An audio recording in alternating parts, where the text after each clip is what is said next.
Good evening, everybody. My name is Colin Livingston. Welcome back to Talkin Torque. Today is the 12th of October, 2023.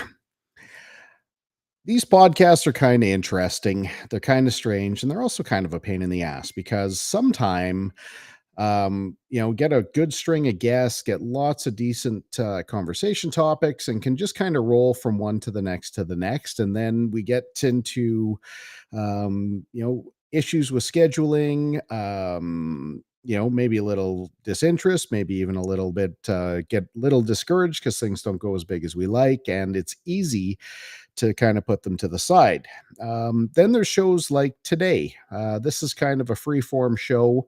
I've had a lot of different thoughts bouncing around in my head, and this is probably the best forum for me to pontificate what gets bounced around in that coconut of mine.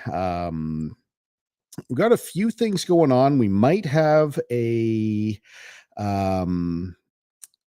might have a few guests pop on. There's a couple of invites out there, and a couple of guys said that they maybe want to go, but I'm not really sure what's going on. So I need to keep it kind of loose and kind of goosey here tonight. Also, kind of just admiring this new haircut. Not that I did anything. I've been going to the same stylist now for over 20 years. Just love her to pieces. Our good friend Adelaide Romph over at Chatter's Hair Salon, Mayfield Common here in Edmonton. Always makes me walk away with a little bit better self-esteem than when I walk in there. I tend to go a little bit too long and get a little bit of shaggy dog when I go in there, and then when I leave, always feel a little bit better. But I mean, really, it looks pretty good. Nice little fade on both sides, leaving it a little bit longer for the time being. And yeah, it works for me. It was really good because we're back doing the Cantork race report. That's with our friend Jason Greger over on Sports 1440.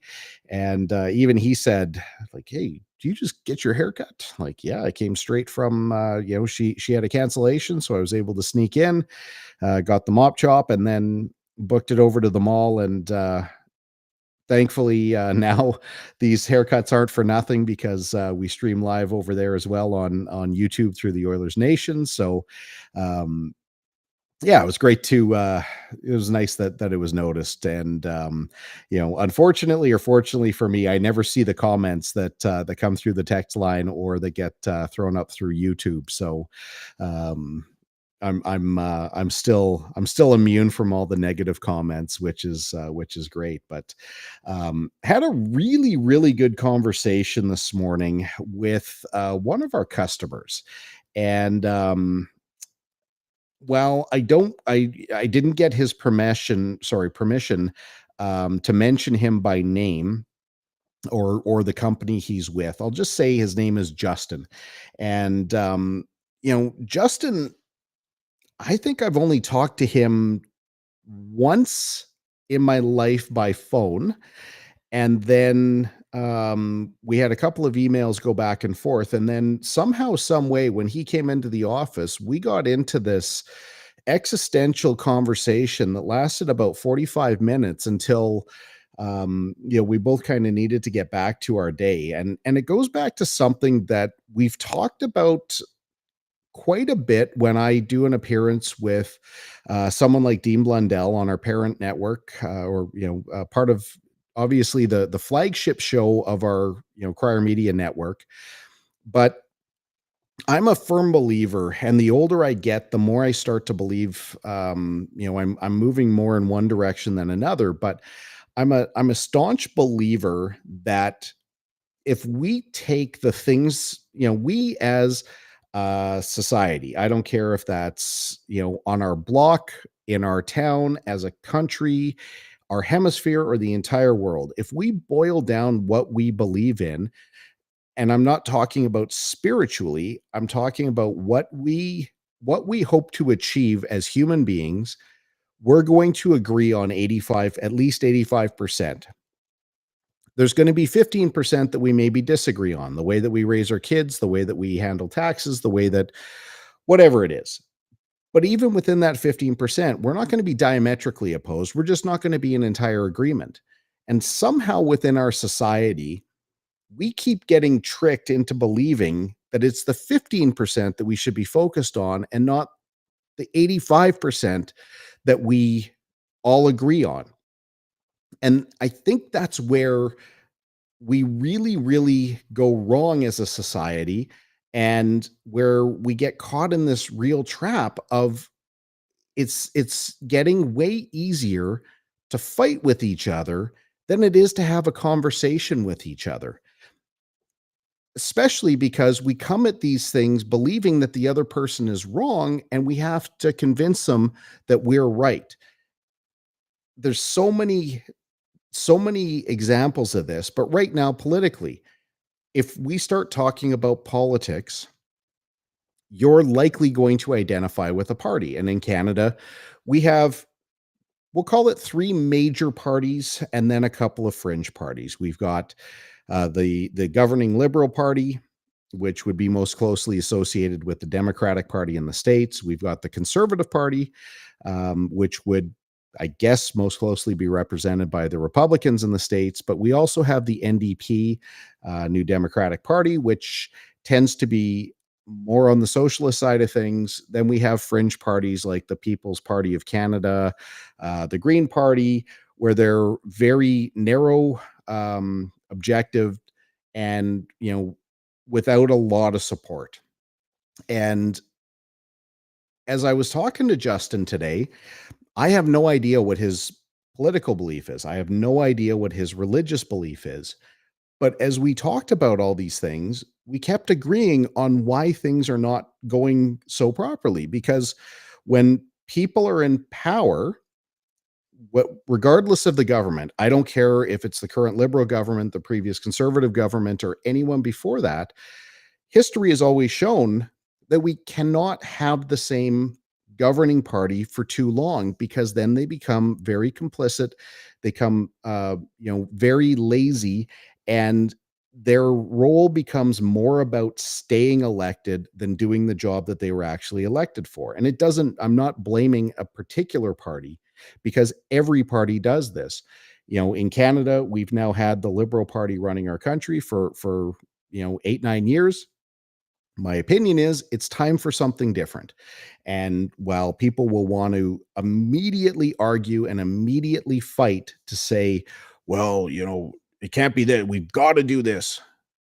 We've got to have a party that can embody and exemplify some of the fundamentals from each of the parties, because really what we should be doing is putting our nation first. Unfortunately, that's not the way the systems work. It was a really, really awesome chat that I had with Justin, and I'm already looking forward to the next time that we get to sit down, because while we didn't agree on everything, what we didn't agree on, we were able to both kind of look in the middle. And traditionally, I will be very open. I would love to get my mother-in-law on this show, because she could tell you stories of how we would argue about how we would have to be so absolutely correct and absolutely steadfast, in our belief, and that the other person was absolutely wrong. Now, we did it from a real loving position and we did it from a real caring position, but there wasn't a lot of negotiating. And Positive Mike is always welcome to throw his comments up here. I can even, if you want, Positive Mike, I can even send you the link and I could bring you on, because we can bring you on and have you do some conversation here instead of just making smart comments. But I'll leave that up to you. But as a kid, I was really prone to be conservative. I I really believed that it was more important that people take care of themselves, and that when I made a dollar, the more of that dollar I was able to keep in my pocket, the better off I'd be. Now, if you take a look at that mindset now that I have the label of being a business owner, People will make all kinds of assumptions, but the older I've got and the more that I've done this, the less conservative I think I believe I am. I will not anymore identify with a political party, though. I won't call myself a conservative. I won't call myself a liberal. I won't call myself any of them because I believe I'm more of a free thinker that on any given subject, I want to be able to make my own decision and I want to be able to take a look at it and make a decision what's either best for me or what I think is best for a region or what's best based on whatever criteria I decide on any given moment. I fear that the second that you identify with a party, it doesn't matter which one it is, you give up a lot of that choice and you give up a lot of that free thinking because now you're either going to be in conflict with your party if you disagree, or you're not going to think about things and you're going to have to toe the line. And we get into too many of these situations where we're not really fighting about what's best for the situation. It's just about being right. And that doesn't benefit anybody. It was more in the context. Let's just see. We'll throw all of Mike's comments up here because right now Mike's the only guy that's uh, that's participating. Don't usually discuss politics. Not being a smartass, Mike. I know you very well, and I'm not worried about you whatsoever. It's that today was the day where this happened, and like I said, I think Mike maybe missed the beginning. Is that I've had these thoughts bouncing around my head for a long time, and I didn't know when I was going to do it because usually when we get a guest, we focus on the guest and we go down various rabbit holes, and I never really get to do the rest of this stuff. But I'm seeing too much rhetoric and I'm seeing too much stuff. Like I've eliminated myself from a lot of the world of social media. I no longer have a presence on Facebook at all. My company, Cantorque, does have a presence, although our presence is stranded and we're completely isolated. You can find us on Facebook, but you won't see any active posts that didn't come through a LinkedIn, or pardon me, a linked Instagram ad, because when I eliminated my account, the company account got stuck, and although we've been working on trying to resurrect the Facebook account, we can't do it even through our social media people who have direct contacts with Meta. We can't get it. So my existence now, I do have an account on LinkedIn. I will say with while this is I believe this is actually broadcasting on our LinkedIn page, I don't have any real activity on LinkedIn. I don't spend my time looking at what anyone's doing. I really, really don't, um, look over our competitors' shoulders. I don't look at what the industry stuff is, and I remember from the days where I was maybe a little less, or just say a little bit more active, where I would take a look at certain people that it seems like their entire day was sitting in front of their computer commenting on everybody else's thing, and that was kind of what they identified as their job, or as selling, is that they tried to endear themselves to as many people as possible, and fair. I got rid of all of our Twitter stuff. We have no presence on Twitter whatsoever because I don't condone what happens there. I don't like what the feeling and the stupidity of how they've self-sabotaged that business, from trying to rebrand one of the most recognizable companies in the entire world, um, from Twitter to X, which just rolls off the tongue. Um, so our main presence is now on Threads. We have a few pages on Instagram, and maybe eventually we'll do something more with LinkedIn. But I see so much absolutely, even as Threads is trying to take off, and the commentary on Threads is that, wow, it's so much nicer here. You can just block the trolls. We can, let's be self-supportive. I heard someone that I disagreed with the other day and I just blocked them. CEOs are bad. Everything is bad. Blah, blah, blah. It's like, wait a second. If there's no CEOs, then there's no businesses. If there's no businesses, then there's no jobs. If there's no jobs, then there's no employees. If there's no employees, and it's not that it's always top down. I'm not saying that. Everybody, if you want to fight, go ahead. I won't be part of it. Everyone's got a role to play. And not every CEO in the world handles their business that way. And not every CEO was given a silver spoon or a golden handshake. Yes, there are a handful, and they're the ones that you hear about because they're also the ones that seem to require the attention. There are a lot of business owners. We're all CEOs. We think about employees, we think about our suppliers, we do the very best that we can. We try and share along the way. But the thing that happens when you own a business that doesn't happen when you're an employee is you have to take risk. You have to risk all the time, whether it means you're not sure if that next check from a customer's coming in, but you gotta pay the bill. That means you've got to pull personal money out, whether that's from an investment, out of your mortgage, out of, you know, a retirement plan. You've gotta, try and borrow from the bank, although the banks won't do jack shit anymore. You've gotta take risk. You've gotta make decisions, and for that risk, when you get it right, there are absolutely amazing rewards. You don't have to do that, at least not to the same extent as an employee. And again, I'm not saying that one is more important than the other. I'm not saying one's better than the other. What it's important to understand is that sometimes as a CEO, yes, you might get disconnected from that of an employee, what an employee is going through. But the thing that's almost universally true is that all CEOs at some point have been employees, but very few employees have been CEOs. So they don't really understand and they can't appreciate what it's like. And I can only speak now from the CEO standpoint.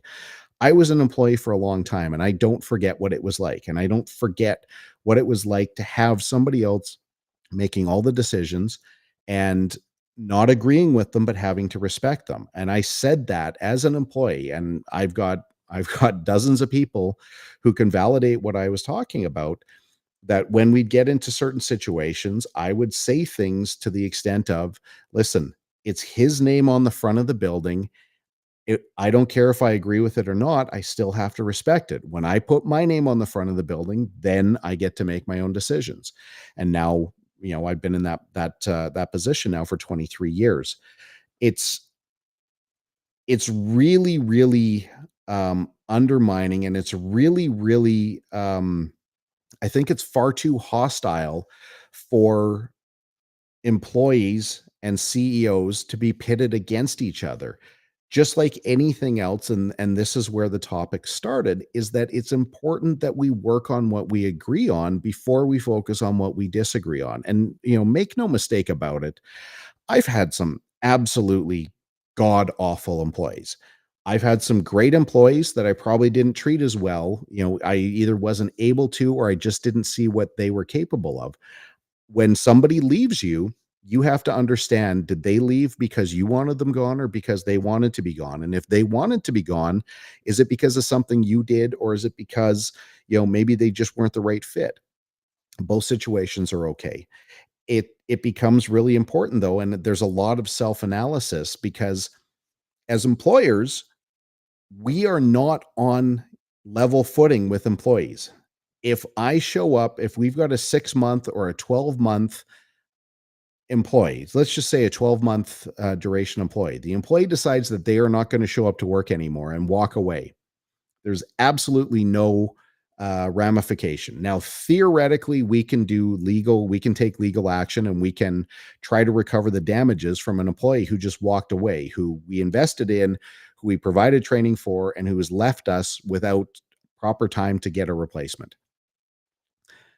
But if I do that to an employee, I there's a whole employment standards board that, without any investment for the employee, without one penny having to be spent, they can go talk to the labor relations board.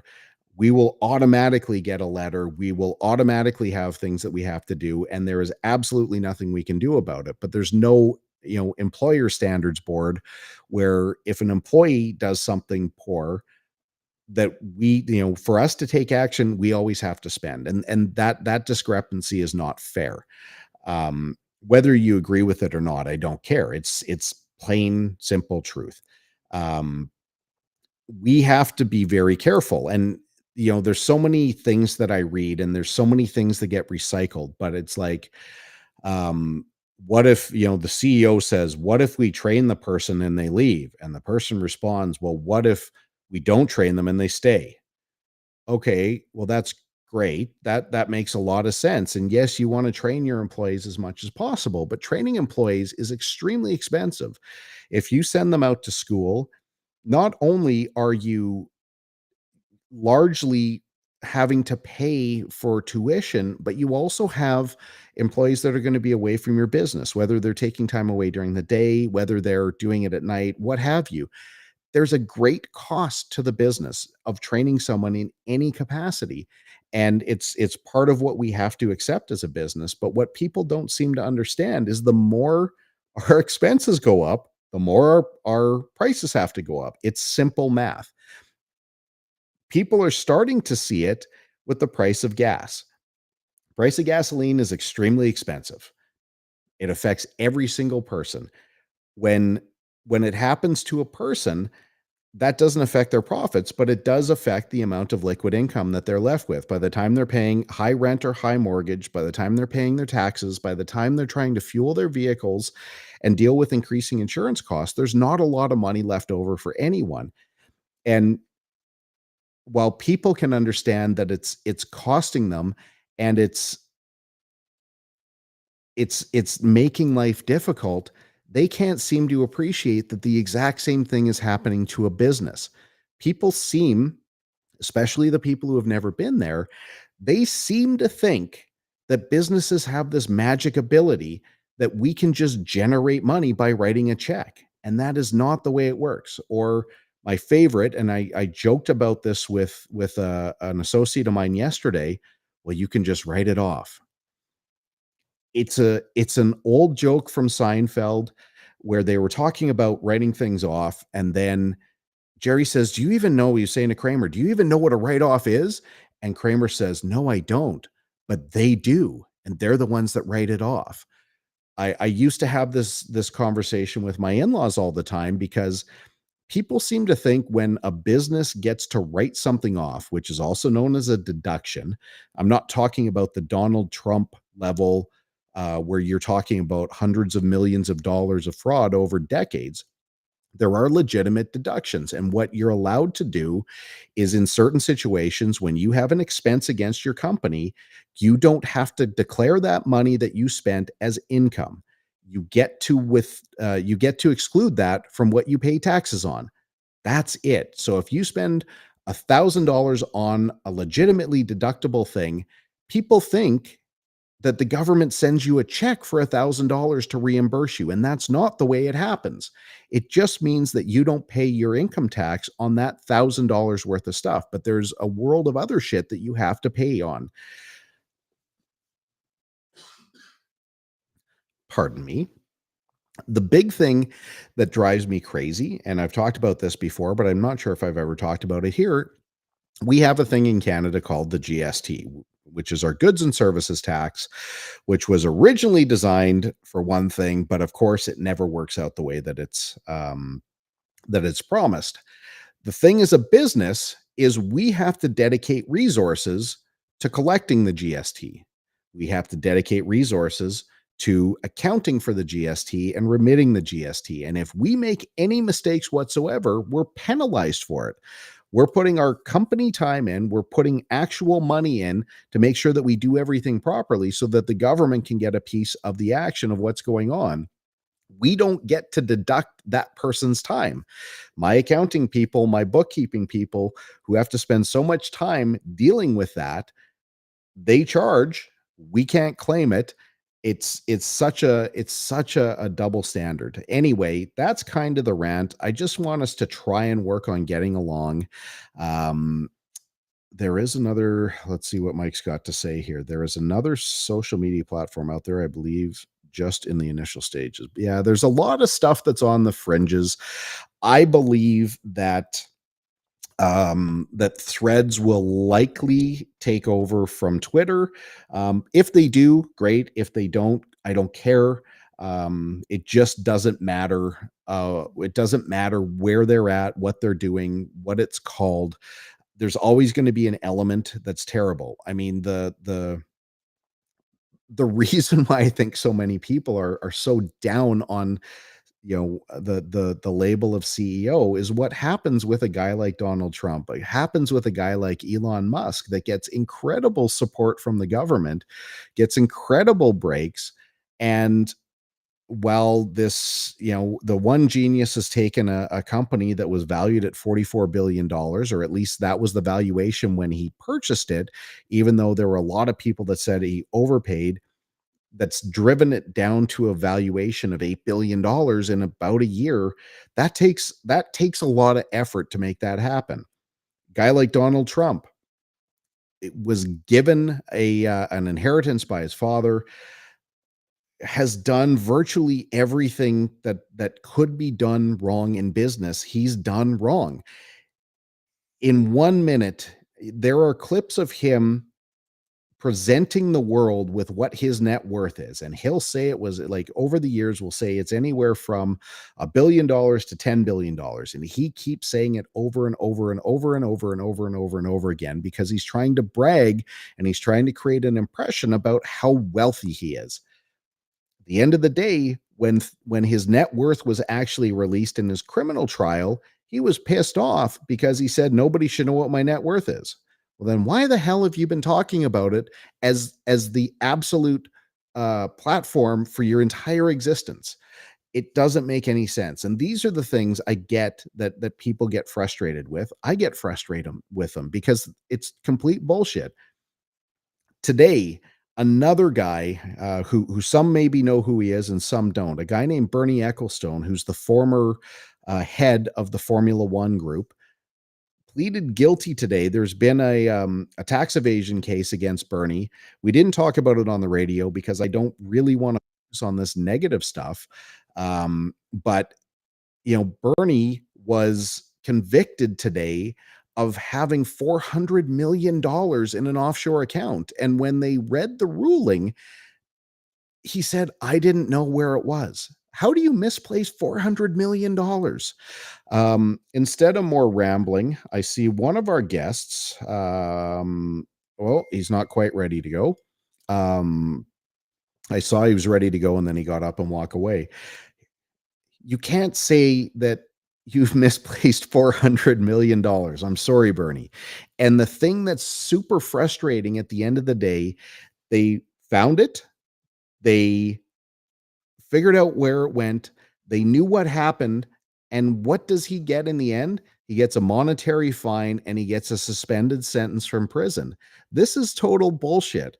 If if I'm convicted of a fraud, and it could be $10,000, maybe I didn't pay a bill, maybe something happened, maybe we just weren't physically able to do a thing, and we get convicted, I am going to go to jail, and that's for pennies. And these are people who've done this their entire life, and this is how they amass a lot of their wealth. So that I do understand why people get frustrated, because there is a multi-tier system, and there's a different set of standards depending on who you are and how much money you have. And I'm sure Bernie was able to argue that the fact he's like 83 years old and he doesn't have a lot of time left on earth means that he maybe shouldn't go to prison. While we're waiting for our friend to come back, I wanted to show a couple of the things that we've been working on. Changing gears here, we call this podcast Talkin Torque, and we do talk torque. We talk racing torque. We talk the torque in my business. We talk the torque that happens in other people's businesses. And I really like to share their stories of where they came from and how they got to where they're at. So while we're waiting for Mark to come back, this is one of our tools that we've been working on. And this I am exceptionally proud of this. This maybe doesn't make sense to you if you're not an industrial customer. If you are in the industrial world, this might make a lot of sense. Now, this is a disassembled tool. There's no guts inside of it, just because I wanted something light to play around with. But what we've done here, this is what we call our CT3. This will be a 1-inch drive hydraulic torque wrench. This tool has the capability of running from about 300 to 3,000 foot-pounds. The real number is about 330 to 3,300. And traditionally, hold on a second. I know this isn't the way to do this, but I have one of our old tools within reach, so I'm going to grab it. Just bear with me. If you've got the audio version, that won't make a lot of sense, but for the people who are watching the video version, that will make sense. This is one of the original tools that we had. So this was our CT3. This was produced overseas. Now, this device at the back of the tool is what we call a reaction arm, and this has a mechanical component. So to remove and replace this, we slide this down, we pull this arm off, we put it into a different position, and then it locks on.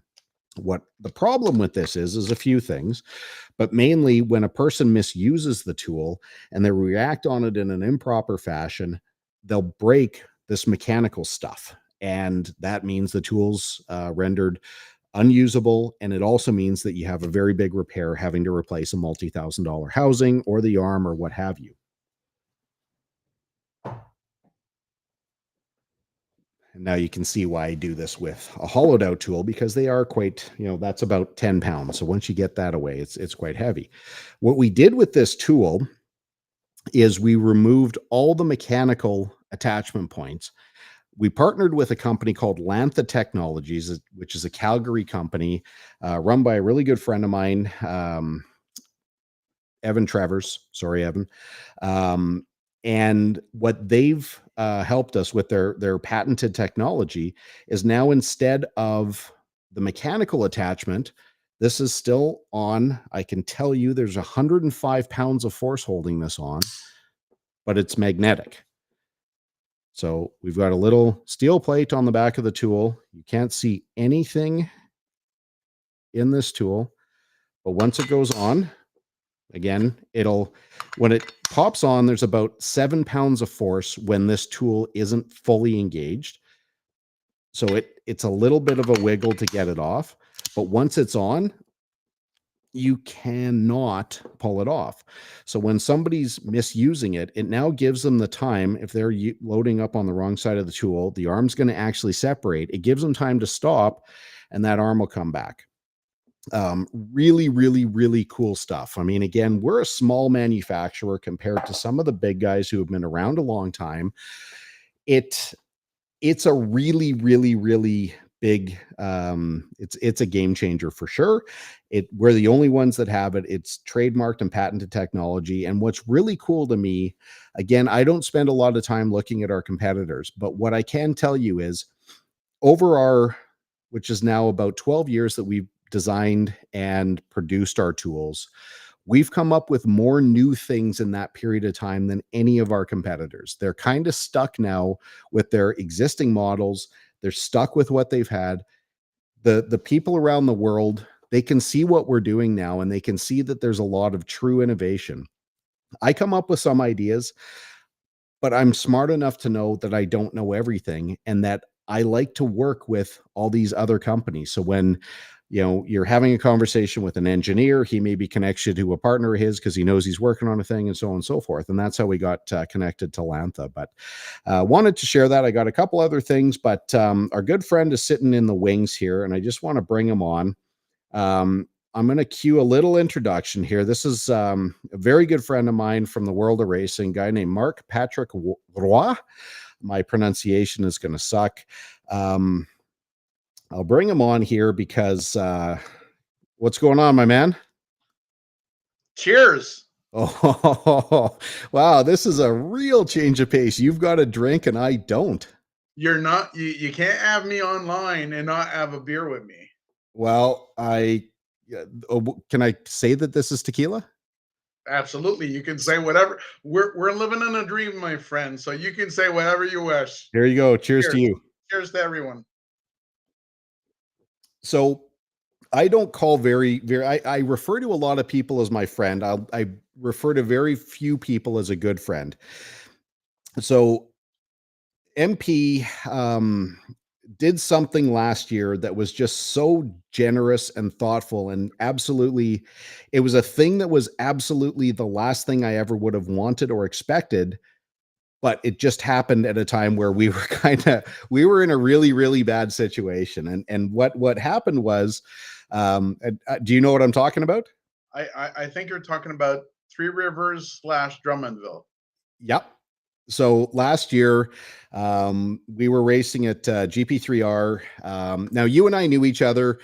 We worked on the spotter stand together. MP also has the distinction of being the official radio guy for the NASCAR Pinty Series. So he travels to all of our races.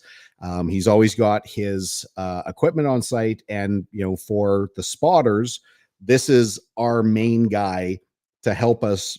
He helps program all of our radios. The spotter largely gets responsible for doing all the radios on the team. We need to have all the accessories. Anyway, so we got to know each other a little bit. And at the end of the day on Saturday, we're trying to leave the track and we can't because someone in my party, who I won't name, locked. I had a trailer key for our hauler, but all of our stuff was in the bag in the hauler, and we were in trouble. We figured out that our truck driver, Ron Hall, love you, Ron. He was already back at the hotel. He agreed he'd meet us kind of halfway, but we were pedestrians, and you kind of saw what was going on. You said, "Hey, like, how can we help?" I said, "I don't know. I need to get to Drummondville somehow." "Oh, here's my keys. Take my car, no problem." Like, what do you mean? You've never seen me drive. You don't know what's going on, and managed to save the day. So, very I can't greatly. take full credit though.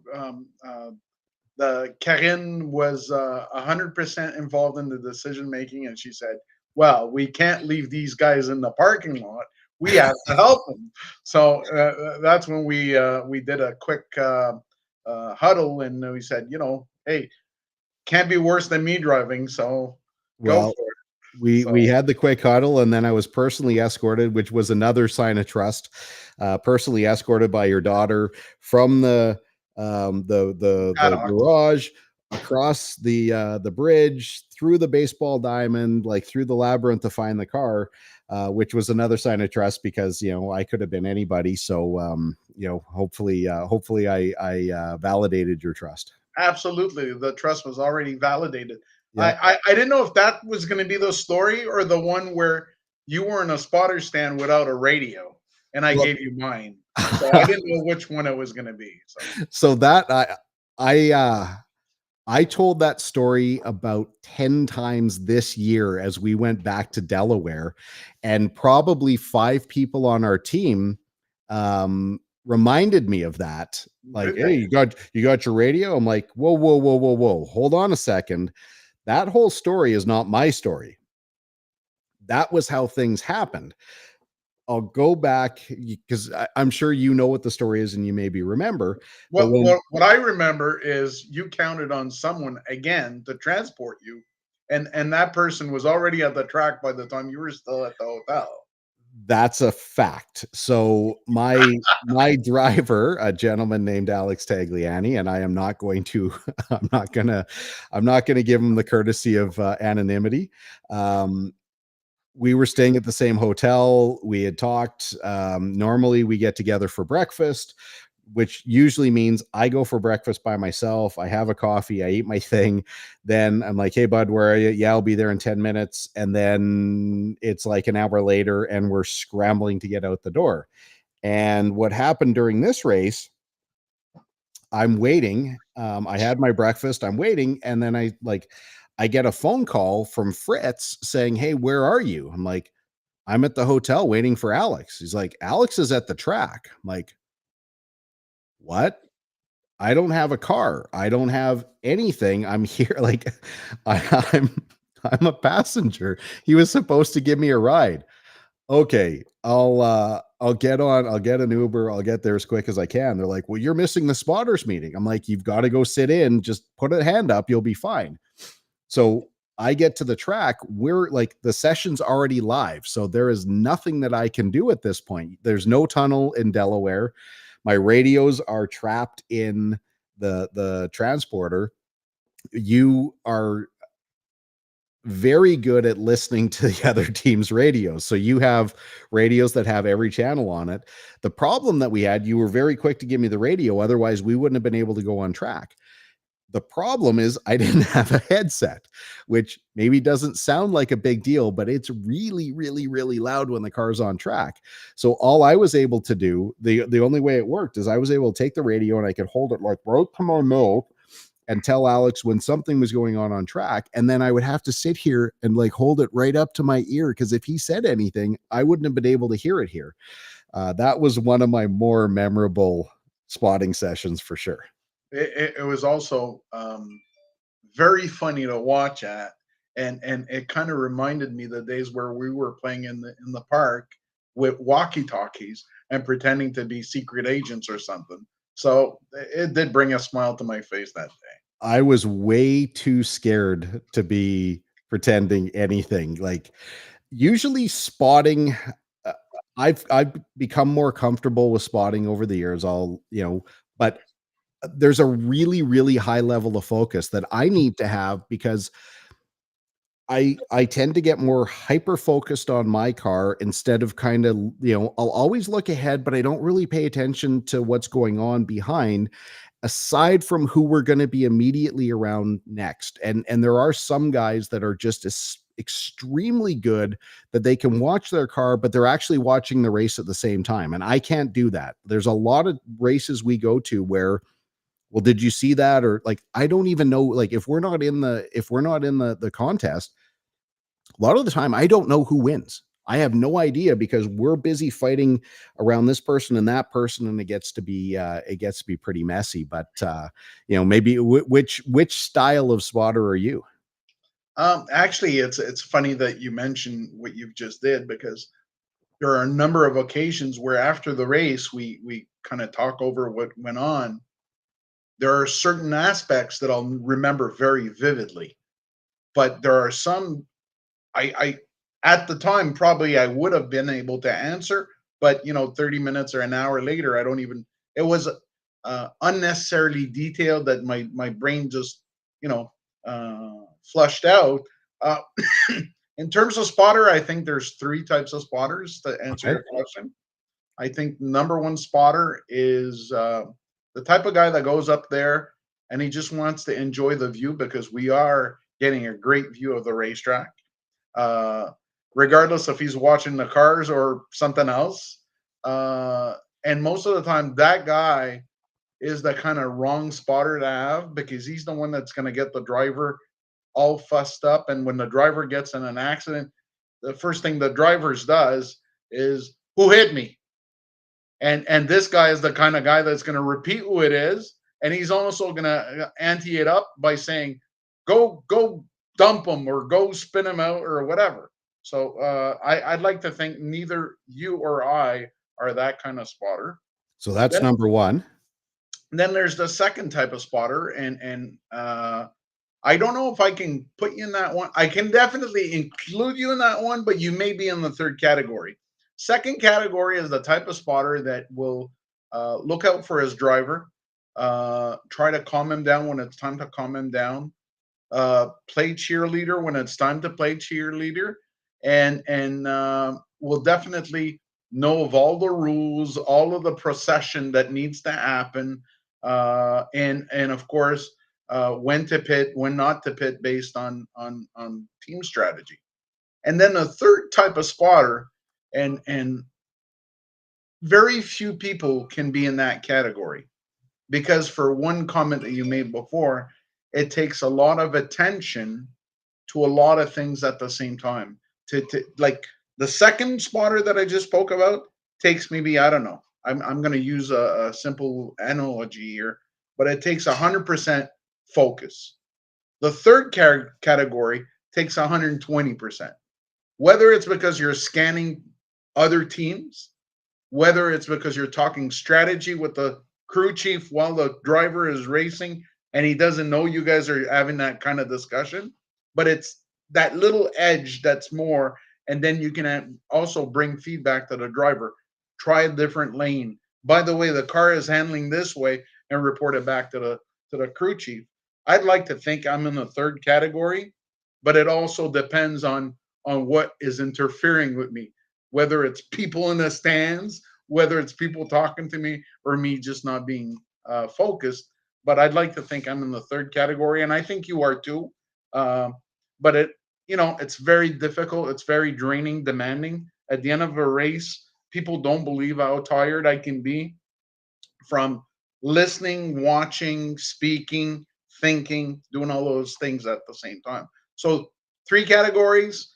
Sometimes I'm number two, sometimes I'm number three, but I'd like to think I'm definitely, and I know you're not, number one.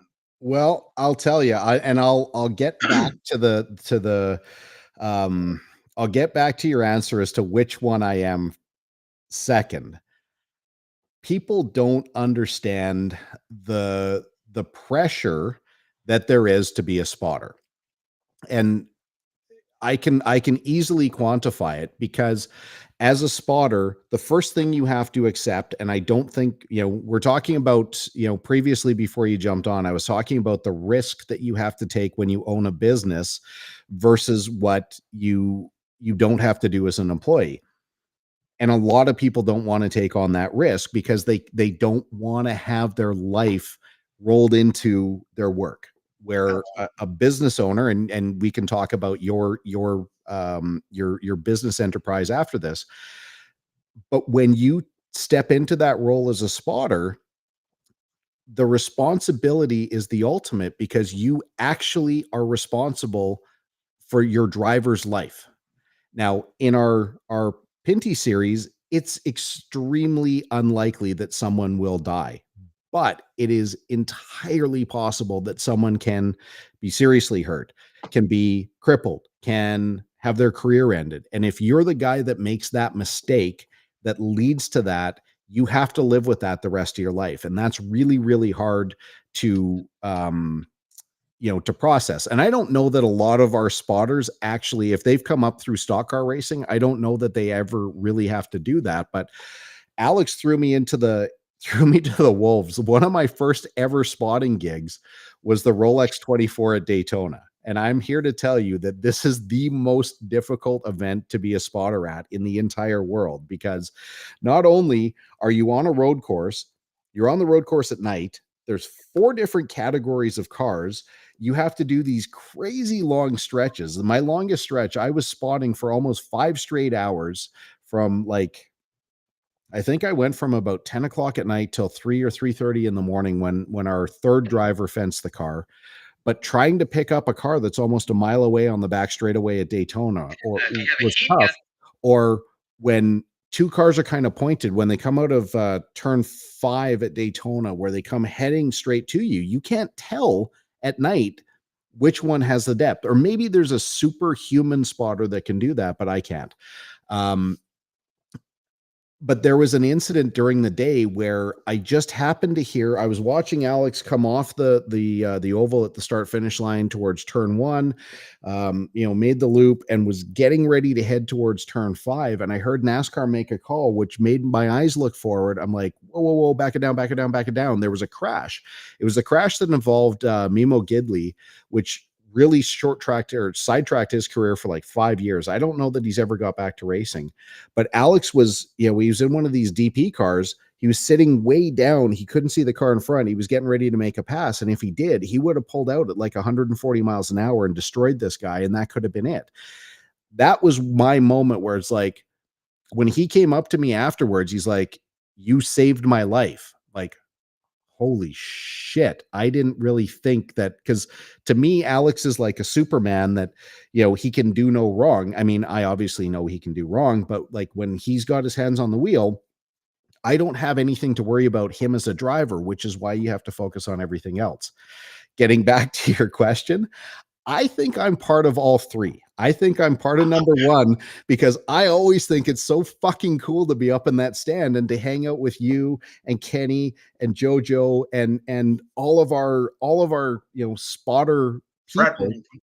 because it's like I knew who these guys were before I ever got into it. So it was so cool, like to, when you get up there, there's maybe a couple of looks in the beginning that people don't know who you are or people don't come and talk to you, but it doesn't take long to integrate yourself. I think I got a bit of number two, and a bit of number three. I will tell you categorically, and I don't think this is a team secret.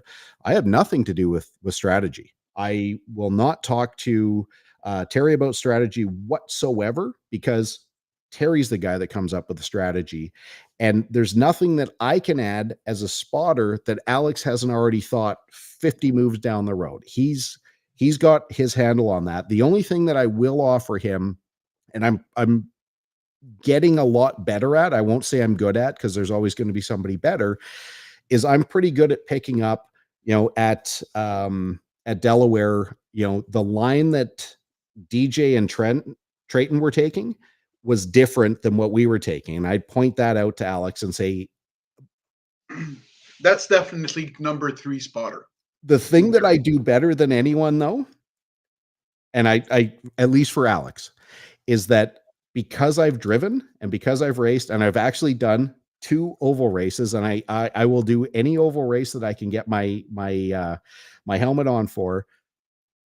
I wanted to get the driver's perspective and know what it's like to try and fight a car that wasn't ready to do a thing, or to try and go to a place that it just didn't feel right. Because too many times in the past, our crew chiefs or our spotters would say, you've got to get the car below the yellow line. You've got to get the, it's like, understand guys, if Alex can't get the car there, or when he gets the car there, it's too upset and it makes things miserable, then trying to get the car there doesn't make sense. So I think I do better than anyone for Alex is say, like, listen, everybody's running below the yellow line. You're about 2 feet high. If you can get it down there, if it feels okay, give it a try. Otherwise, keep running what you're running. That's kind of what I do. What you've just said is 100% what I meant by category number three. But let me kick it up a notch. Ooh, Let me I like you with a beer. There you go. Let me give you something that you can improve the team's competitiveness with something that you can see, but not very few are saying. And that is, for example, you just mentioned it.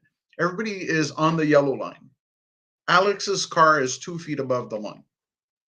Obviously, he probably has a push, or he's coming in too fast and he can't turn the car where the adherence of the tire will not stick to it enough to where he can keep it on the line at the speed he's doing, right?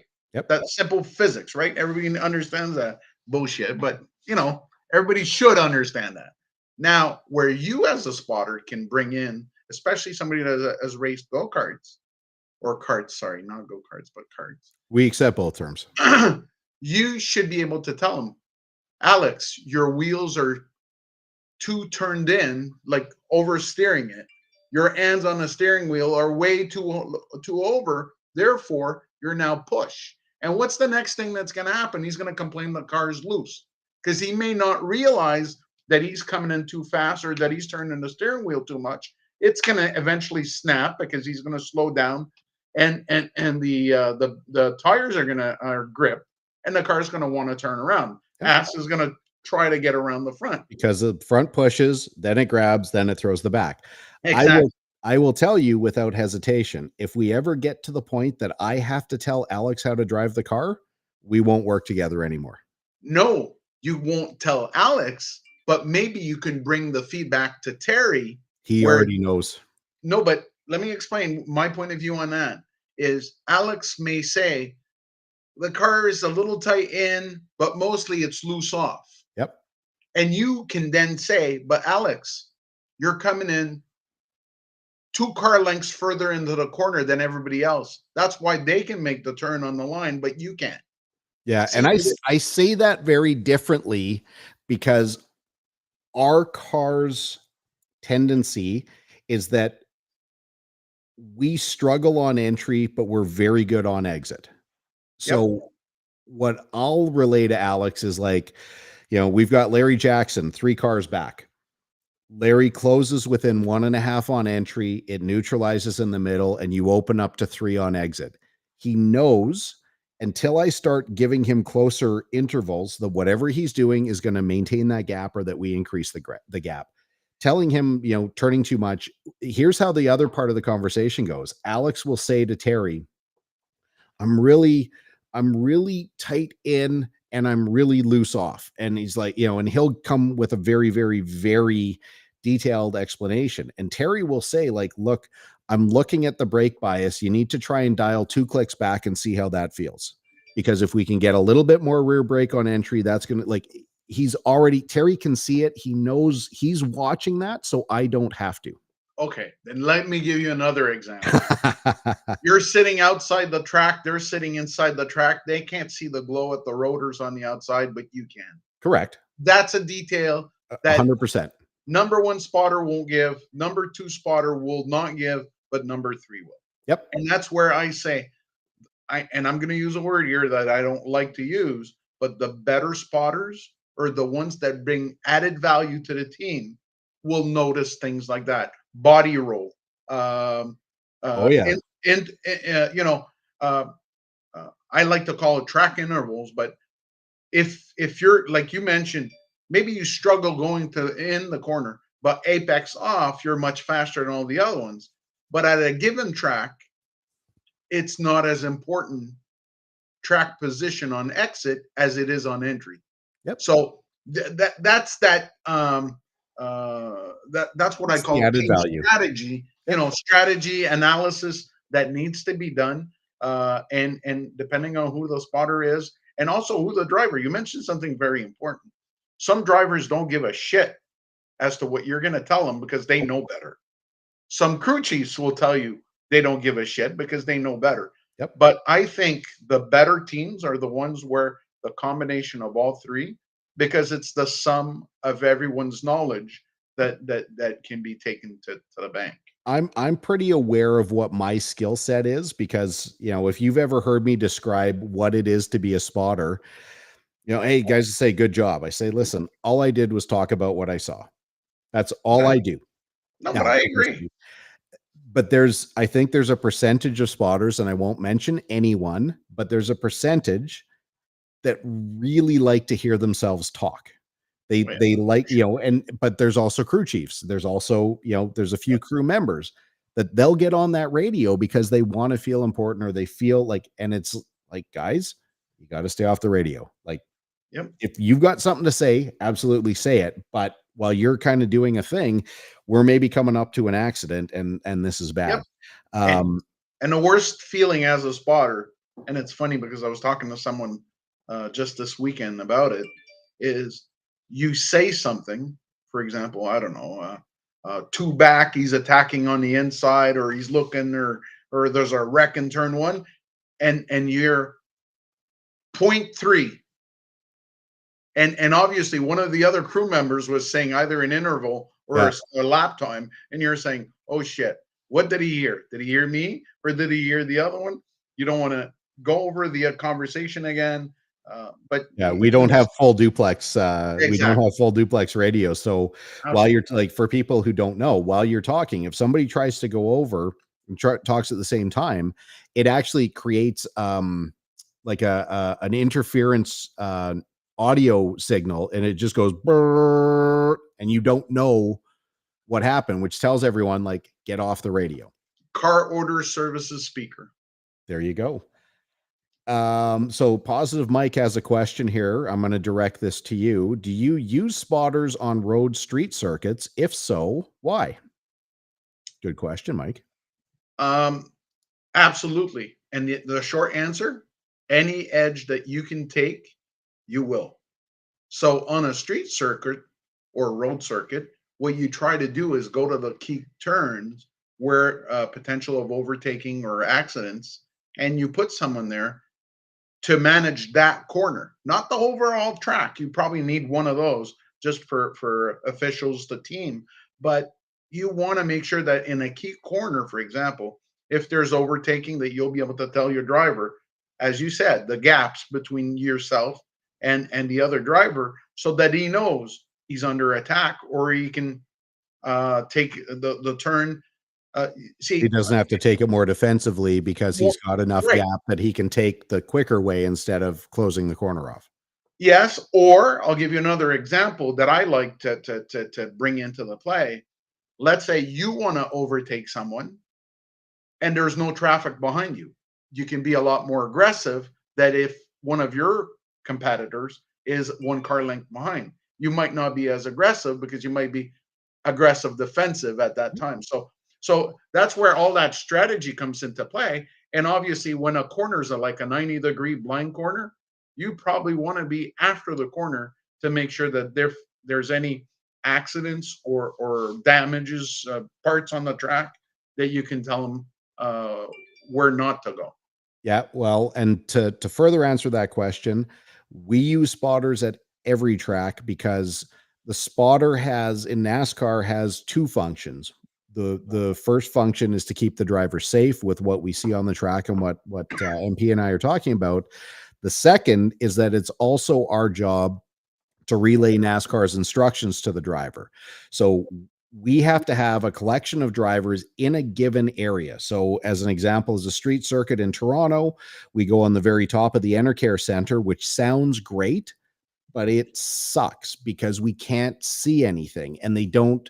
There's a monitor at the end of the front straightaway, but this year it was turned off, so we couldn't see it.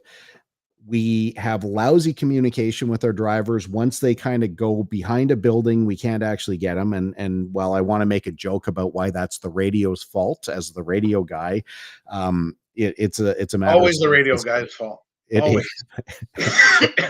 where we can blame somebody else, we always will. Um, on on a road course like Canadian Tire, we have the same situation where we get collected in turn or outside of turn one.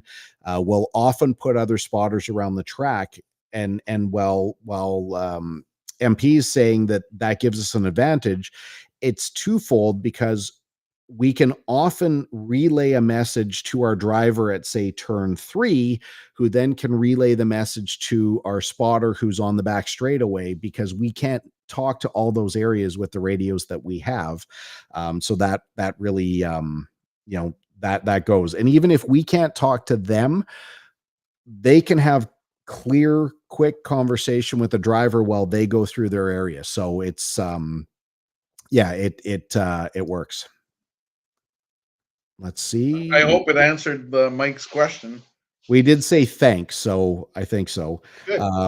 Yeah, Mike, we maybe need to introduce you to Positive Mike when you come back out here. Well, I don't know if we're gonna be coming back out here. Maybe you'll have a business trip out here.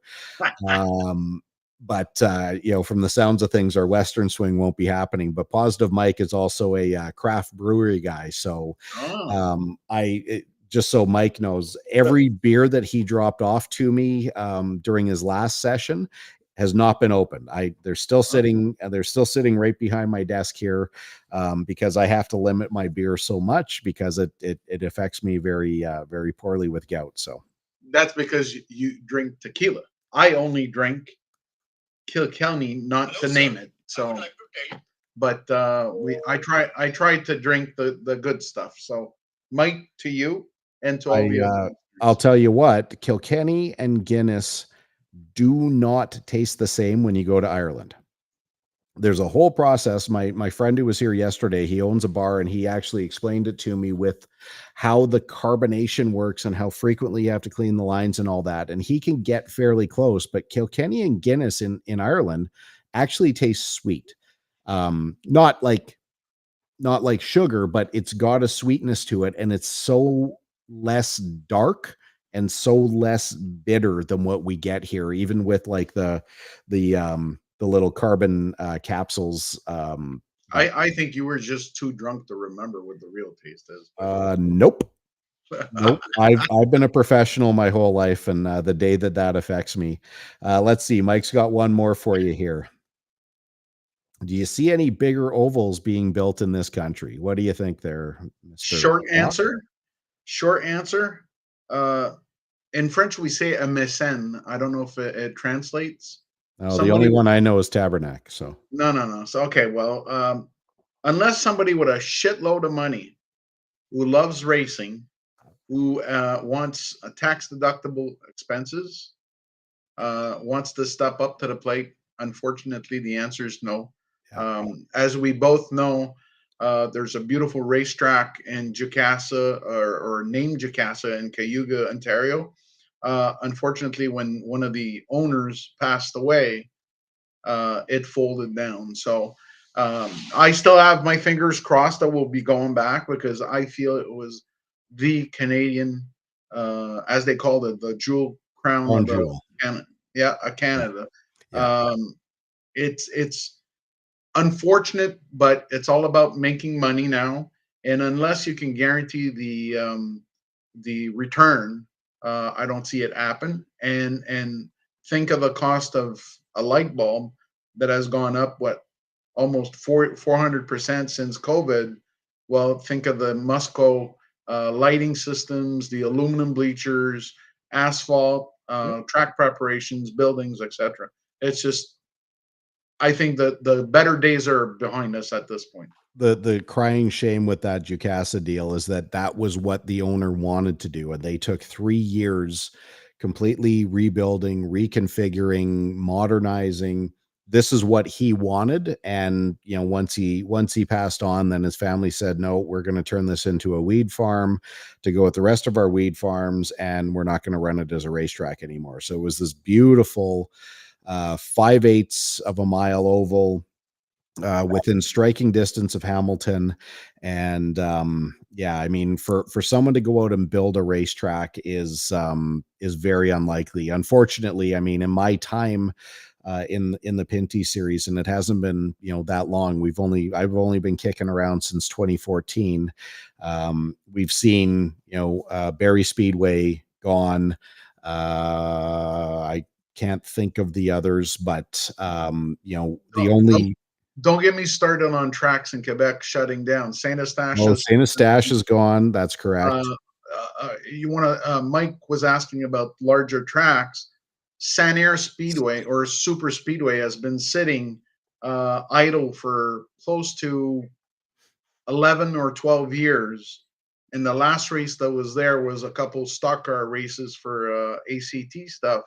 And before that, it sat idle for another 10 years. So Well, over they the kinda last, shot themselves in the foot when they used to have an NHRA national event at San Air on the drag strip, and, they shot themselves in the foot when they wouldn't allow. I think it was after the lead was out of the fuel, but there was something that happened with the fuel, and they said, "No, you can't come here anymore," and that how the story really unfolded, I don't really know, but I know it was all the consequences, as you said, that uh, a Canadian government restricted lead content in in Canada. racing fuel, yeah. Well, actually, it was just not racing fuel; it was also in the cars. And Mr. Guertin at the time, who was the promoter and still the owner, by the way, he's got to be close to 90 years old, if not beyond. Um, didn't want to play the lobbyist game, and didn't want to, because I understand that initially they weren't going to allow any exemptions, and then by the time the schedule was out, they said, well, in Canada, if you want to apply for an exemption for special events for like once a year, you can. And that would have allowed the NHRA to come back for the drag strip.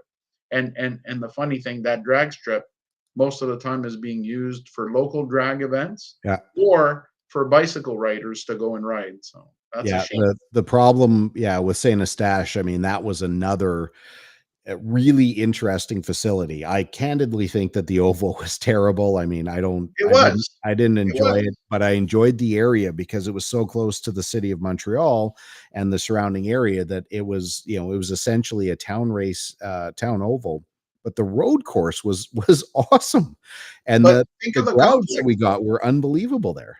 Think of the complex, Colin. If you, I don't know if you were aware of this, but that complex got rebuilt. I don't know the exact year, but around the early '80s, under Claude Aubin ownership, and he finished or modified the road course. He made sure that the oval could also have drag strip, Yep. And if that wasn't enough, he tore down the bleachers, he rebuilt them, and they were pretty good. They were actually pretty stout compared to many other tracks I've been to. But then he also tore down the tower, built a three-story uh, aluminum building with windows, and this is the interesting part, two floors of restaurants. The lower level was hot dogs, fries, and beer, soft drinks. Second floor, you had a full dining experience where you could have pizza, poutine, chicken, smoked meat sandwiches, everything. A bar, Yep. TVs. After the races, you could go watch the whole program. Like the races would end 5 minutes after they'd start with the first heats and then the first features and so on. So you could actually rewatch your races immediately after drinking beer. And what many people don't know, the third level had a full white coat dining room. In Mm. other words, you could go there at the time in the early 90s when Claude did this for $100. You'd get into the races, filet mignon dinner, wine, and as you're eating, you're overseeing the racetrack. I even to this day, I don't know of a stock car event that allows for this. Yeah, I none that I've been to, but I mean, I don't get exposed to any of that because it's Charlotte does have well, a they have clubhouse. suites. Yeah, Yeah, I've they have been a to their clubhouse. I've been to their like we rented a suite during the Coke 600 with when my brother-in-law turned 30, and we had a great time. But back to St. Eustache, they also built that second grandstand outside of turn 1 and turn 2. So, almost for the teams to have a place to, like, not the teams because our crew would be on the inside, but there were like all the family and the friends and all the rest who came from the paddock had a place to watch. Yep, Again, the oval wasn't great, but the facility was unbelievable. And yep. yeah, we're just not getting any more. We're And, not getting any new tracks. and when you think about it, Saint Eustache closed down. Saint Air and Tremblant was at risk, but I understand they got great turnouts this summer Yep. for the both the spring and the fall classics. It On was the a road great. course. Yes, absolutely. Tremblant only has a road course. That's not Uh, true. so we're left with, and St. Croix closed down a few years ago, and that was a beautiful facility where the Cascars went back in the days in the ACT. And so we're left with only two tracks, Montmagny and Chaudière. Considering the size of Quebec, we should have more uh, Oh, closed course. GP3R. Yeah, but that's a temporary one. It's still an entire municipality getting around the world of racing for a couple of Absolutely, weeks. and look at the history behind the event. People like James Hunt and Gilles Villeneuve have raced there and won, and Yep. it's a great event. But you and I, even if we wanted to promote an event, can't do it on a weekly basis. That's where it's sad, is that people in Quebec no longer have any tracks to go to, and the closest Ontario track we had, Capital City Speedway in Ottawa, shut down. So the next one is Peterborough, and that's what, an hour from Toronto, and More than that, yeah, it's or closer to 2 okay, because it's past, well, and we were talking about that, I was talking about that with someone yesterday because in that area, you have Peterborough Speedway, but before there, you've got Kawartha. So yep, Kawartha Downs, where we used to race, which was the most unique. It was an amazing oval, but it was the most unique oval because it was surrounded by a horse racing track. So and a we would casino. yeah, the casino was off to the side, but that we didn't have to interact with that so much until Joel got us in there to do all of our year-end videos and pictures and stuff. But we could just, when we had to get into the track, we had to go across the horse track and Yep. onto the raceway. You mean you didn't go for the shrimps before going to the spotter stand on top of the building? The only time I wasn't actually a spotter in those days, so that was Warren Jones back then. So you missed Um, out. we would when Alex would have the motorhome, we'd stay at the track. instead of cooking, we would kind of walk over, we would have lunch or supper in the casino, and then we'd go back and just watch TV kind of thing. And to get back to what you said, at Tremblant, there are two racetracks. There is not one racetrack. Well, it's two road courses. There's not an oval doesn't exist. It didn't say it was an oval. There's the road No. course and the go-kart track. And the go-kart track is as good a go-kart track as there is in the entire world. Is it? So It is unbelievable. Built by Lawrence Stroll, now owned, I shouldn't say owned, but now operated by Tag and his group. So now that's under, basically between Tag, Pierre-Luc Ouellette, and Jeff Petriello. They run that, now been rebranded as Academy de Tag. And back to rental carts and then a bunch of events. And do you know why I don't speak much about carts? Because it's too awesome for you? No, because I carry too much weight. So it's not entertaining for me to be beaten on the first lap. So, well, okay. So tell me right now, what do you weigh? Yes. No, tell me. Too much. Okay, so I know it starts with a 2. Yeah. Oh, definitely. And if then I go to 3, I'm in trouble. I'm probably at 260, 265 right now. Okay, so you don't outweigh me by that much, and I'm still competitively racing. Okay. Well, maybe it's I'll tell you what, streamline. you put your helmet on and you get a taste of it, and you feel all the things that hurt, and you Oh, get that absolutely. feeling of want to die. It gives you a little bit more motivation to get back into the gym, which is what I've been doing kind of nonstop here for the last few weeks. So Absolutely. I seen the Instagram this morning where you were doing some dumbbells there. kettlebells. Or I'm sorry, we it's all dumbbells to a French guy. This is the dumbbell. And we I said, wow, he's actually looks serious about it, almost as serious as he is when he's on the spotter stand. It's it was this is the first time we've done back-to-back sessions, but that's just the way the schedule worked this week, because I got a full day tomorrow, and then we head over to Italy on Tuesday with Tag, PLO, and Jeff, and we're gonna do a And that's rental cart event. I was going to say, is that supposed to be a serious trip or is that a professional trip? Well, we're getting into rental carts, so that's like you and me going to Spot at West Edmonton Mall.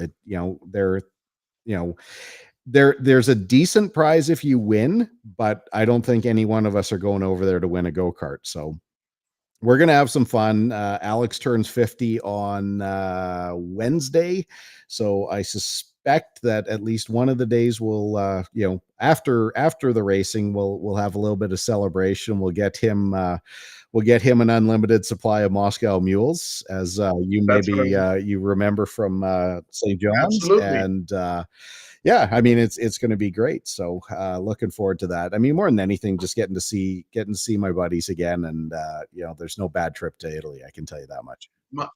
My next trip is not to Italy, but if everything works out with the wife, who happens to be a racing enthusiast, even more than maybe you and I, she wants to go to the Snowball Derby in Pensacola at the end of November. So we were actually discussing that yesterday, and when she returns after this conference call, that's our objective, is to book our Airbnb and our flights, and we'll be at the Snowball Derby. Well, short of that, or if you want to add one more, it looks like we're set up to do the Rotax Winter Trophy events back in Florida, which will be the last weekend in January and then the first weekend in February. So but that's right before the Speed Weeks at New Smyrna. There you go. Maybe we can hang on to that and go there. Go from West Palm Beach to Orlando to Daytona. No problem. There you go. Well, New Smyrna, but you know what I'm saying. Should wrap it up here. We've gone a little bit long, which is more than fine. My question for you is, you made a comment last week when we were chatting that you want to kind of do something spotter related. Who do you want to try and rope into a future conversation? Actually, what I like is to have another spotter, like 3 or 4 Yes. guys, discuss different topics and kind of, you know, see the different points of view. Like when we talked about, the third types of spotter. Well, your opinion, my opinion was in line, but not 100% at par. So I'd like to see the conversation. One guy I'd like to see is Ken Katu, just because he's got so much he can talk about. You mentioned before you don't work on the car. He Oh, does. yeah. Uh, He's Mr. I don't Transmission. work on the I don't work on the cars anymore, but I used to. And to your point, I've uh, raced cars at Saint Eustache, so I know what it's all about. To rip a car on Saturday and have to rebuild it by next week, and also, but more importantly, out braking, pushing, being loose, and all that. So that's the type of conversation I'd like to know is, and for example, I'll put a first topic that we can discuss with Ken. I don't know if you saw this, but this weekend was the Thompson World Series, where there's like 6 or 7 classes that race at Thompson Speedway in Connecticut. No. And the final race of the night, or the weekend, I should say, turned into a major brawl between teams. And one of the families have just been independently, kicked out of racing. But it's not the first event this year of the type. Uh, so my question is it that we're being softer than before? Is there more of this fighting going on at the races, or is this just the fact that we have more publicity with the internet and all of this stuff? Because all I saw this week was the announcements that they got evicted, kicked out, and they can't come back. And now other tracks are joining in and support the Thompson and saying, well, if they're not going to be racing there, we don't want them racing at our Yeah. facility. Well, there's two Yep. angles. Is there more fighting? And B, how should it be handled if an incident occurs, let's say at Delaware? Should Flamborough and Peterborough and all the other tracks in the area also apply the same sanctions? Well, I, and I I'd like to know the I opinion. think I think you're onto something, and I'm happy to line it up anytime that works for everyone, because I think it would be a really neat conversation to have, like, a spotter recap of, to talk on Tuesday after the race about, how our races went, whatever.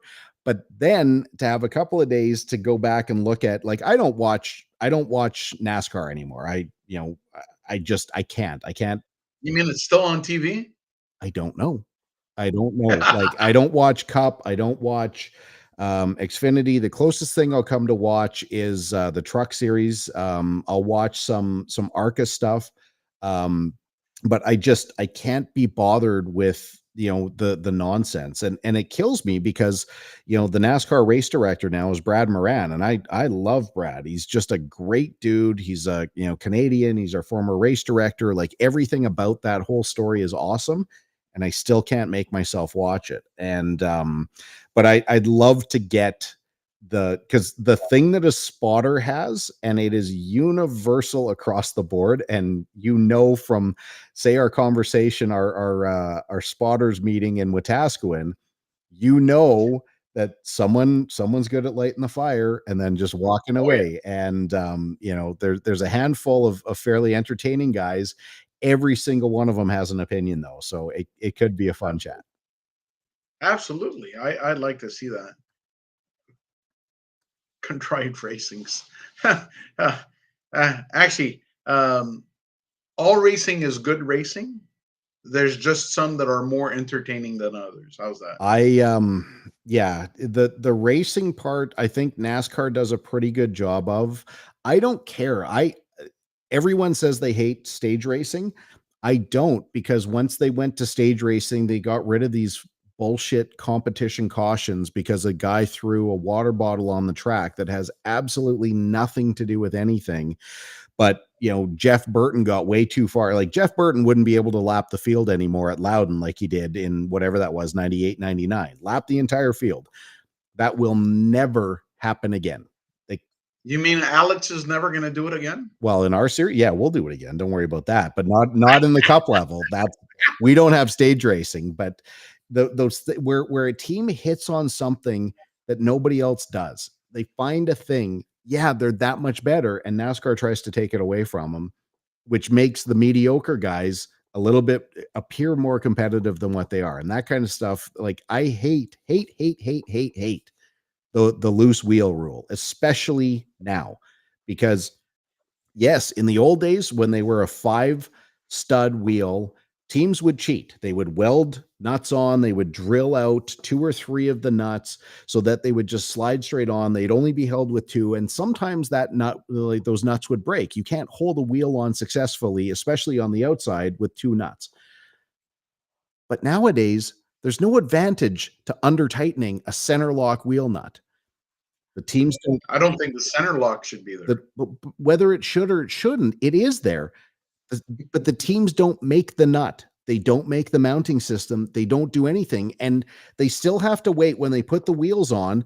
They have to wait for the fuel to get in. There is no advantage to trying to go too quick or get that thing under tightened. If a wheel comes off now, the team's still getting the crazy $100,000 fine, 100-point deduction. 2 of your crew people have to be publicly flogged in the streets. One guy has to get kicked in the nuts. Blah, blah, blah, blah, blah, blah, blah.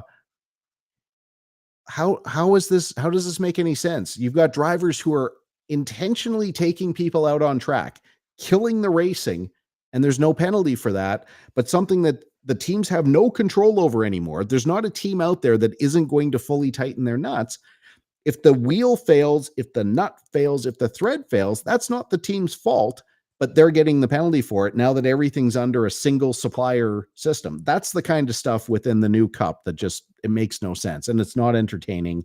And the fact that I can tell you already, because they're in the playoffs, which is another disaster, that I don't care who the final 4 are. It's going to come down to the last race at Phoenix. It's going to come down to the last pit stop, and that's where the championship's going to be won. Is that exciting? I already told you how it's going to happen. It's not exciting. You maybe don't know who it is until you get into that point, but I'd much rather prefer the olden days where it was built over a season. Teams could theoretically claim their championship with 2 or 3 races to go. Jeff Gordon did it. Dale Earnhardt did it. Countless drivers did it. And so what? It's a championship for a season, and they're trying to compete with stick and ball, and it just doesn't. I agree with that statement. So that's too bad. We won't be able to argue on that one. I can take the other position just as easily. I don't necessarily believe it, but I can do it. But so who do we try to get? We're rope in, to use your expression, Cato, or go with JoJo right away? Well, if you can figure out how to get Kenny Cato to sit in front of a computer for half an hour or 45 minutes, God bless you. I don't think that we can get him on, but maybe we will. JoJo is no problem. If we offer him a venue to talk, he will not say no.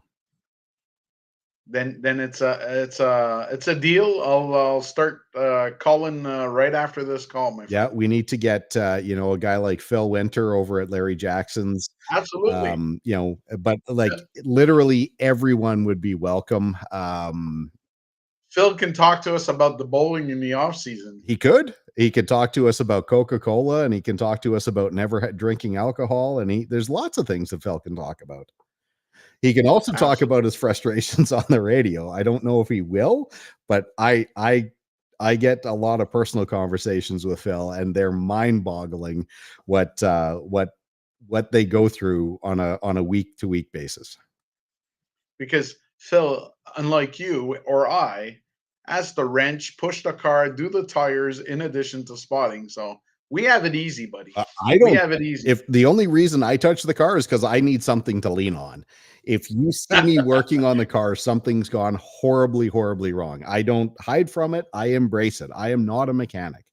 Don't want to be. I sometimes get to cook. So for the crew members. Yeah, I'll do that at night, not for the team because our team's too big. Because this kind of came up quick. Tell me really quickly for everyone, who do you work with in the NASCAR Pinty series? I know it's more than one driver. I'll let you explain that however you want as a spotter. Actually, this year was I've been kind of a putana. I like to say is I've worked with many teams because as you said, as the radio support person for the series, I tend to be involved with all of the teams. But I did have a contract with Donald Teach, and he only does the ovals. So Donald was my primary team, I guess, is what you can say. And then I got to work with you guys with Alex at Toronto Indy. I worked with Alex LeBay at iCar. I got to work with other drivers outside of the series, but and more important, impressively, with Alex Gannett last year to win GP3R, which is close to your heart. Love it. Yeah. Uh, Well, and I'm, Alex he's been a good friend of ours for a long time. I know, like, in the world of racing, things come and go, but I judge everyone based on how they treat me. And Alex and I are more than fine. I loved watching him win that race last year. He was doubling as a CRG kart driver at the same time, so it was fantastic. And those come from behind wins, those underdog wins are, man, that's where it's at. And this year, outside of the Pinty series, I also worked with some ACT drivers, Remy Perot, and I touched base with a driver I used to support over 10 years ago.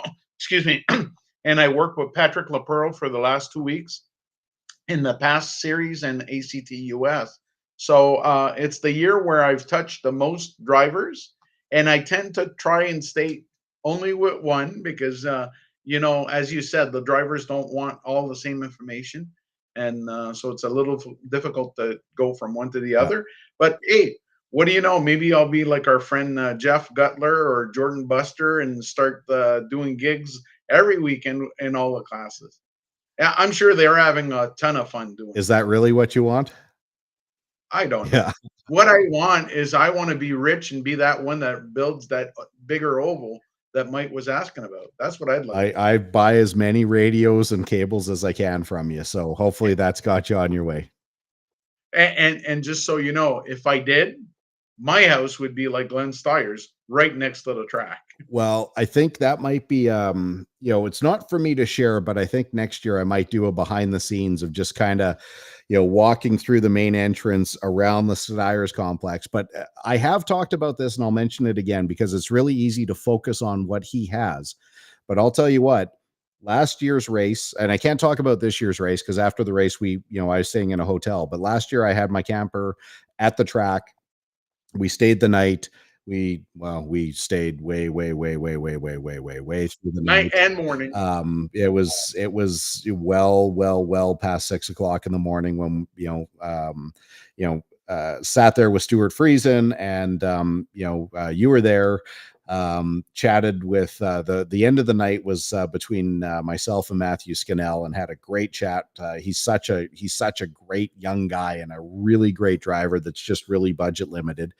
But the next morning, the thing that I will always take away is, as we're getting ready, we had our NASCAR appeal call from the contact we had at Wetaskiwin, which you and I have talked about a number of times, where we had to, submit our all the information and all the evidence and go through, talking to all these people. And, I was there for, man, I mean, I was on the phone talking for probably 15-20 minutes. Alex did his thing. We kind of get brought on, we get brought off. But as we're doing it, Glenn is out there. Glenn Steyer's the owner of this property. This is a campground that's big enough to hold, what would you say? Could they put 1,000 campers on that property? For sure. It, For it's sure. it's incredibly huge with the And by the way, I don't know if you know this, but there's the one next to the track where you yep, were. There's another field yep, next to that yep, field, and there's another yep. field the other side of the Yes. racetrack. So definitely 1,000. If they ever had a cup race, I bet you we beat Daytona in terms of campers. Well, Daytona's pretty big. No, I It's still pretty think big, so. but Glenn is out there in his flip flops and shorts and a t-shirt first thing the next morning. Now he's got a staff, but he was out there cleaning up everybody else's garbage from the campground. All these people who were like too careless threw the garbage down, and he's out there, throwing things in the back of his truck at 9 o'clock in the morning. I'll never ever forget that. So whatever, people seem to they get an impression of who Glenn is based on how he drives on track or what they see of his stuff. I'll tell you what, the man cares about his property. He cares about Absolutely. taking care of people, and that's 100% evidenced by his representatives, Clinton Jeffrey and a guy like Adam Ross, because they are as good as they come in our world of racing. And while I am not 100% in belief that our cars need to be back there, I think we need to be back there in some capacity because we don't get treated any better anywhere else. And I Hey, personally want to see us put our drivers and share sprint cars with sprint car drivers so we can go out in like we look like donkeys out there, and I don't care. Like, these sprint cars go out there and they're ripping 13, 14-second laps, and this is what people come to accept. uh, 11-5, by the way, 11-5. It's a We, comparative, but no, the cars. we were doing 13s. No, we were running 18s. Oh, was it that Yeah, slow? they were running 13, like high 13s, low 14s, and then we go out and we start running 18 twos, 18, Trayton and Kyle were able to get down to like 18 O's, and like our car, we just could not go faster than an 18.3. Some guys were running 18.5. The point is, 4 seconds a lap on an oval that small, we look like we're standing still. So I don't think it showcases how good our drivers are. We need to take our drivers Agreed. and put them in these sprint cars and have like a contest where we go run out and sprint, then those guys go out and run out, and eventually we do a split field where we can kind of have the battle of the sprint car guys. I think that would be very entertaining. We can talk some more about the dirt experience and what we can do to make the show. I'm going to call it a more pleasant experience for everyone, and I'll say why. And that's just going to be our entry point into that conversation. Yeah. And if I got ripped on, and I mean ripped, by all my customers that are on the dirt side of the world because they kept telling us that we looked like a bunch of taxi cab in the middle of a traffic jam. And I went on a show similar to this, but I was solo against three guys from the dirt world, including David Abad, that that was racing there that weekend. And I tried to explain to them that Ush weekend or the dirt experience is all about an event. It's building an event where the fans can appreciate racing they're not used to, and that we can appreciate what it is to race on dirt and what it involves. And but furthermost, Glenn Stiers has hit a grand slam every year by A, having a world class facility, B, putting up more money than any other races, both on dirt and asphalt. Three, thinking of things that no other promoters think of. And just as a quick example, rock live band entertaining in between the races, not for an hour, all all day. day and all Yep. night and all Yep. night. Pizza to all the teams as an appreciation of their hard work. And that's just a token of all the things that they have Yep. done to step up. And to me, that is now where the bar sits for any other track to put on an event. Yeah, as far as the event goes and as far as the way we were treated, there's nothing even close. And my belief is I'll have that conversation anytime. I have opinions. I don't have every fact in the world, and I'm not in the world of coordinating how to build the NASCAR Pinty series. But I believe if we're going to have the conversation, we need to get guys like Clinton Jeffrey and Adam Ross involved in the conversation so that they can, have their say as to what they like to see and what, again, without trying to pry into what might be proprietary business, let them have their say and let them say like, okay, here's why we do it this way, and here's why that other thing won't work, and really help people come to understand. And excuse my French, but as Malcolm Strachan says, the driver that drove for Jim Bray Malcolm in the Strong, yep. '98, Strong. Uh, um, hey, we're in Canada. How come we don't have an ice racing event? It's a fair question. So, anyways, but that can be included in our many future conversations with spotters. As you said, we're kind of running a little late, and I don't know if you've heard, but the alarm system keeps opening and closing. That's because Karen, who we spoke about She's off her before, call, so she's back, and her first statement to me was when she walked in, "Is that Colin?" And I said, "Yes." So her first statement was, "Please say hello," and so I'm gonna ask her to come and say oh, for sure. hello, so she can do it live, so the rest of the people can see who was that charming person who offered the car keys so that you could go to The Drummondville. So the Karen, just come and lifesaver for say sure, hello. and she gets to present herself in front of our ones of people. Hey, how are you? So, all right. So I got to run, Colin. This was a blast, as we Yes, say. sir. Let's do it again. But next time, I expect Mike's beer to show up so I can try it, Positive as opposed Mike's, to yeah. Talkin.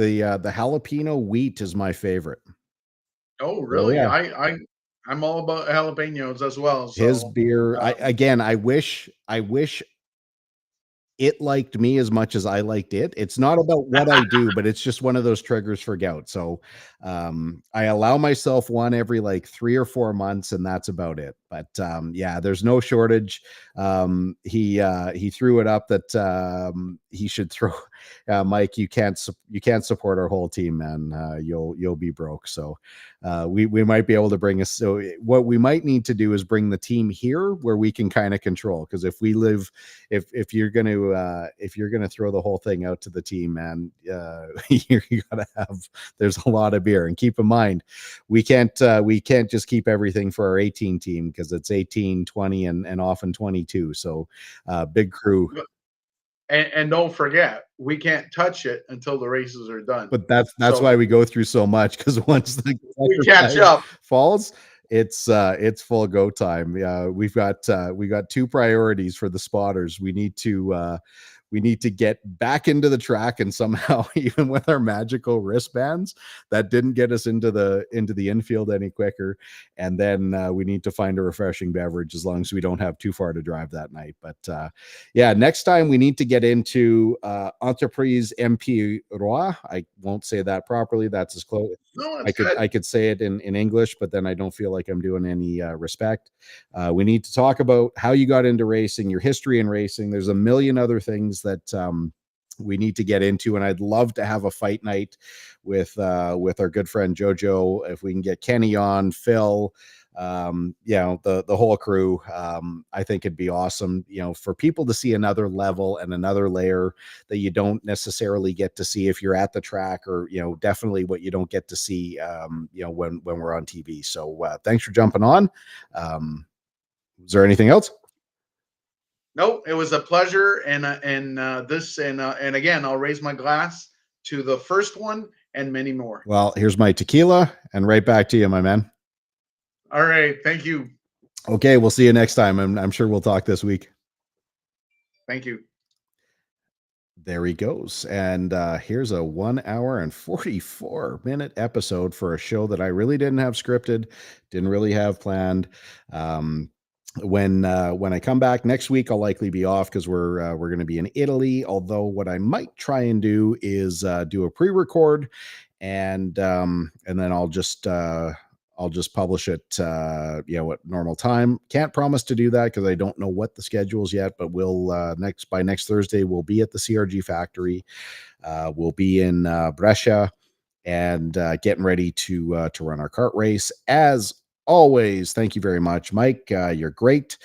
We need to start spreading the word, and we need to get, hopefully get a little bit more interaction, Thank you for listening wherever you happen to catch this.